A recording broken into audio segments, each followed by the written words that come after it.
current Heisman odds, man. So we are now at the beginning of the season. I'm going to give you some Heisman odds, and I'm actually very surprised to see some of the young men that are actually at the top of this list.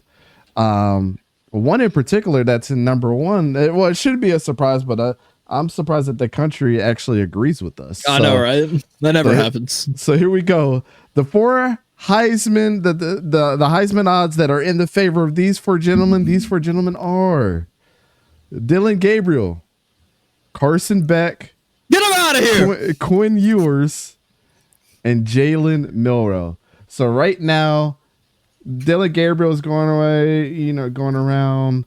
He's going away. plus 550 to plus 700 in odds.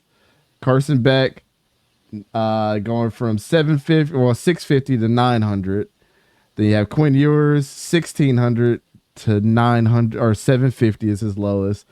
And then Jalen Milroe, this is with all the sports books across the board, is anywhere from plus 1,000 to plus 1,400. So the only one that's the runner up to them right now, putting some respect on his name, is Will Howard at Ohio State, and then Cam Ward, and then we got Nico from Tennessee right below that. So Jackson Dart has fallen very, very low on this list. I just saw Don fall to his knees in the middle of a parking lot. It seems like the hype train for Ole Miss is dying down a little bit now that they're starting to understand that teams that don't have a ton of transfers are meshing better than teams that do have a lot of transfers. I think the star rating in the transfer portal gets people very, very drunk about teams. So, in my opinion, outside of Ohio State, because those guys. Can I ask a favor of you, Dante? Yes. I need you to do me a solid. I need you to go on Photoshop, and I need you to just pull up a picture of Carson Beck and Sid the Sloth from Ice Age, because I don't know what this headshot is. Bro, he always looks sleepy, man. Bro, ESPN did him dirty, bro. Like his face is melting off. He looks like Sid the Sloth. His eyes are like an evil scientist. Bro, it's just his face. How does he see the field? It's just his face. Like he can't control it, bro. He looks sleepy all the time. There you go. Thank you. Are you happy? Yeah, there is no difference. Corporate needs you to decide the difference. There is no difference. There is no difference. But I know this. We've already talked about these guys ad nauseum. I'm not surprised that any of these four are up here right now. I am surprised that Dillon Gabriel's in the number one spot after people in the country crapped on him or don't think that he's a good quarterback, which is weird because obviously Vegas agrees with us. Quinn Ewers, if he can improve his downfield ball, we talked about that several times, that he's definitely deserving of being in this spot with how efficient that he can be. Jalen Milroe, again, I look at this as like that Jaden Daniels type of guy this year. Let's see how that pans out. And then Carson Beck, to be honest, out of all the quarterbacks, is the quarterback's quarterback here. Like, can make every single throw, but can he do it? His only thing is consistency. Kind of like with Quinn Ewers, downfield ball. Can Carson Beck be consistent all over the field at any given time? You're not going to have the running backs you had there at Georgia this year. The running backs, you're not going to have Brock Bowers, you're not going to have the defense, you're not going to have Ladd McConkey, Rosemary St. Jack, whatever. Marcus Rosemy Jackson. Yeah, the guy with 3 names. Yeah, so I mean, how do y'all feel about this 4? I think this is a solid 4 to start out. They all have a little bit of deficiencies, even though we didn't talk about Dillon Gabriel's a lot. Of course, Dillon's he is lacking in one thing that the rest of these guys have: size. Yeah. I mean, that is it. Is true. I wouldn't be surprised if these are the 4 guys who end up in New York. I mean, these are probably I know that obviously these are the 4 betting favorites, but I mean, I think this is probably the most likely group based off of what we know now. I mean, Dillon Gabriel we know he's very talented, and he's in a system that produces with quarterbacks who can do the things he does. And I think that he can do the things that Bo Nix did. And, while he doesn't have the same size, right, he can make a lot of those same throws. So they kind of see that, when the right player, when the right talent, right, matches with the system, that equals production. That's what you have in Dillon Gabriel. You have a great system, a phenomenal player who fits what the system needs, and he's going to produce. Yeah. And then my boy Wasted. What's up, man? Milroe, I think, is a really intriguing option here, just because of the dynamicism that he brings that the other guys don't have. No other quarterback in the country can outrun other players like Milroe can. I mean, he's a monster. Like, he's huge, and he also has, he's got underrated deep accuracy. So Milroe is definitely the wild card here, especially with Kalen DeBoer in town. So facts. I like his upside here, and if I had to pick two of these guys who are most likely to win it out of these four, especially, I would say it would be Gabriel and Milroe. But I think this is a group of four really talented players who will all probably be in New York when all is said and done. Let me ask you a question across the board here. First question up. If you had to switch one of these guys out for another player that you think can get in, based off of the situation, based off the talent, who would you like to see replace one of these four? Ollie Gordon, and I would replace Carson Beck. Ooh, I'm not a Carson Beck fanboy, and I think that from watching the games last year, it was a lot of Brock Bowers bailing Beck out. That was some good alliteration. That was some good alliteration there. But what does Beck do without Brock Bowers? What does he do? Is he, is he that guy? I think that Beck is a good quarterback. I don't think he's a Heisman quarterback. I think that Ollie Gordon, being the best running back in the country and somehow hasn't been suspended a game for his offseason troubles, which we've touched on a lot, you and I, Dante. I think that Ollie Gordon is a prime candidate to end up in New York, and I would replace Carson Beck with Gordon. So I asked you the same question. Who has the most likely chance of replacing them?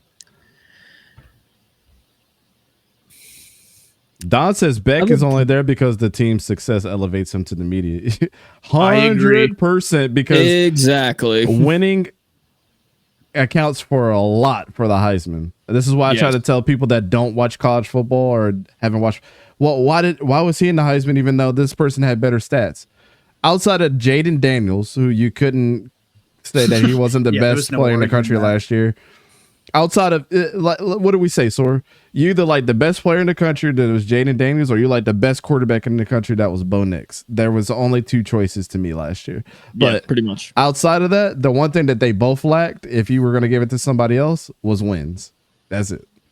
So go ahead. Probably say quarterback wise, Will Howard replacing Carson Beck. Okay. Because I agree, he's up there because he's the quarterback for Georgia, and they're known for winning. Trying to think of one that would be non-quarterback. I mean, Ollie Gordon's a pretty easy one. I would say I'm gonna throw in a sleeper, and by that I mean we'll get to the sleeper next because hold on to that one. My bad. So Will Howard is the one that you replace. Who you replacing? Yeah, I would say Will Howard replacing Carson Beck. Okay, I'm gonna give you my realistic one that could replace one of these guys. And I'm honestly, this is gonna be weird, but one of these SEC guys has got to drop out. I don't think that they have no choice. They got the guns at the back of their head. This is gonna be a hot take. Jalen Milroe drops off for Noah Fafita. You disgust me. I think when you met, I think they're going to have similar losses, but I think the one thing that is going to be compared for Jalen Milroe and Noah Fifita is Jalen Milroe in the running game for Alabama is going to go absolutely nutty. I think that, but I think what's going to be more sexier to the people that are Heisman voting is the fact that Noah Fifita can throw for 4,000 yards and 40 touchdowns next season, and you probably can't ignore that. He's going to be to me, he's the Bo Nix of this year. Not saying he plays like Bo Nix, but the quarterback. Yeah, no, I get what you mean. The quarterback guy, because Dylan Gabriel's able to run, Carson Beck's able to run, Quinn Ewers able to scramble out, but the guy that doesn't scramble, that can throw the ball and throw it well to a guy that's going to be probably the 𝗕𝗂𝗂𝗂𝗓𝗂 winner is Tetairoa McMillan. So if Tetairoa McMillan is a 𝗕𝗂𝗂𝗂𝗓𝗂 finalist, you got to put Noah Fifita in this conversation too. That's just how I think about it. But the next question is, and I'll give you this one. The next question is, who would you replace that's a dark horse to replace one of these guys? Now, I'm going to go ahead and I'm going to start with Carson Beck. I'm going to replace him with Jalen Daniels from Kansas. I like it. If he stays healthy, I mean, why not? He's shown that he's a baller when healthy. That is a massive qualifying statement there. If he's healthy. To be honest, bro, people don't understand. If you've never watched Jalen Daniels play, we might be overhyping the dude, but I don't think so. If you look at the film, he's what Jalen Milroe is in running, Quinn Ewers is in the intermediate game, Dylan Gabriel and Carson Beck downfield all in one package. And that's no cap. That is no cap at all. The only thing that Jalen Daniels is going to be lacking is wide receivers. That's it. Compared to all these guys. Well, maybe Jalen Milroe and him have comparable wide receivers. But out of all these guys, that's the only thing that he's lacking. If he makes those guys look good in Kansas, it's over. But that's just me. That's my dark horse. Sorry, you were going to say your dark horse. My dark horse for the non-quarterback, I don't want to go with Ollie Gordon because he's pretty up there at like high in the tier. I think this dude had like 5,000 odds, and it's kind of funny that you mentioned like, oh, you know, potential 𝗕𝗂𝗂𝗂𝗓 winner. I was going to go with Luther Burden. I like that one. That's a great one. I was going to go with Luther Burden. And Luther is, where is he in this list? It's like 5,000, I think. Plus 5,000. Travis Hunter's. I'm surprised Travis Hunter dropped so low. Silas Bolden is ahead of Travis Hunter.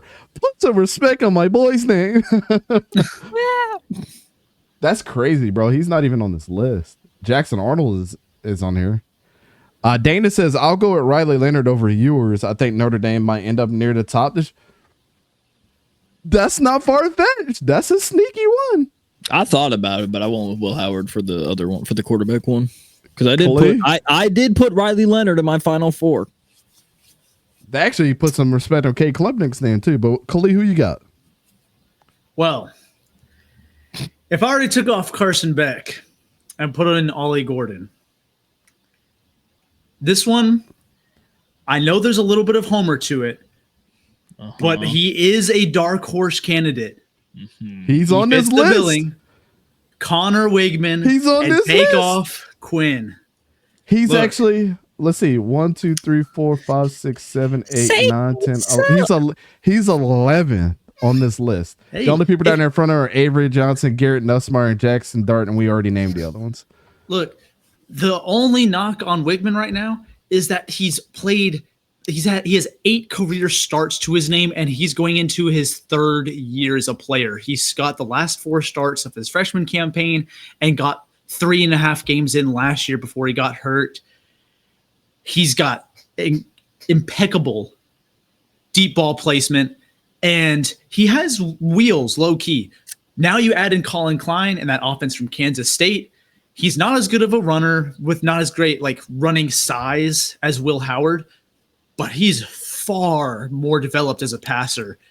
Factory. I know that he's just not as much of a household name across the country because he hasn't played enough games.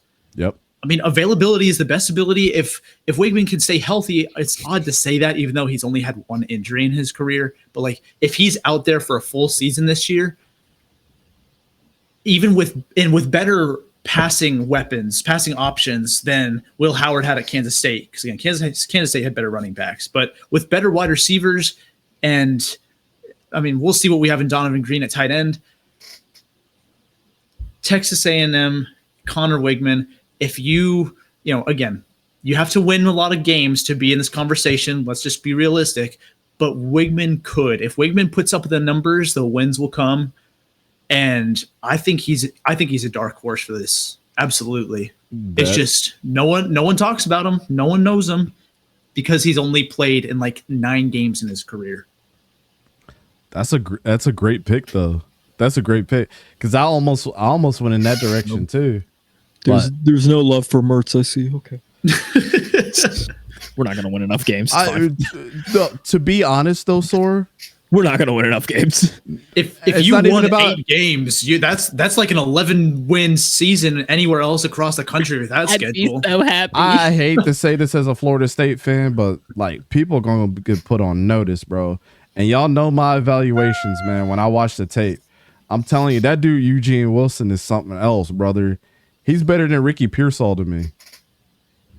He's a demon, bro. People don't understand the way that trust me, we do. We understand. Billy doesn't because Billy only wants to use him in the opening drive and then wait till the fourth quarter. The way that he's able to find gaps and coverage, man, is like he fits through like these small little gaps. The ball gets to him, and then that dude gone, bro. Yes, that's literally like even in the interview with Ricky, he was like, yeah, no, it's Trey Wilson." Yeah, that boy a beast, man. I know. Man. So this actually was a better conversation than just going through it. But those are your current Heisman odds. I know Hayden just fell to his knees not seeing Amarian Hampton on there. Oh, that was the player. That was the player that he tried to take ownership from, bro. Was it? Oh yeah, it was. It was. I'm the one that held his name to the highest of the heavens on the mountains. Yes, because every time somebody mentioned Ollie Gordon, you would just pull out the picture of Amarian Hampton. Yep. I remember now. Yeah. How did we forget? I don't know. That dude had 1,500 yards and 15 touchdowns last season, bro. Yes. Stop playing. And people were like, "Oh, he's only a downfield runner." Stop. It's cap. Go watch. And don't forget to hit that like and subscribe button and ring the bell notification so you're always notified. All right. Well, the 12 Oh my god. That's what I'm saying. At this point, like, bro, you just gotta just be you, bro. Just be you, bro.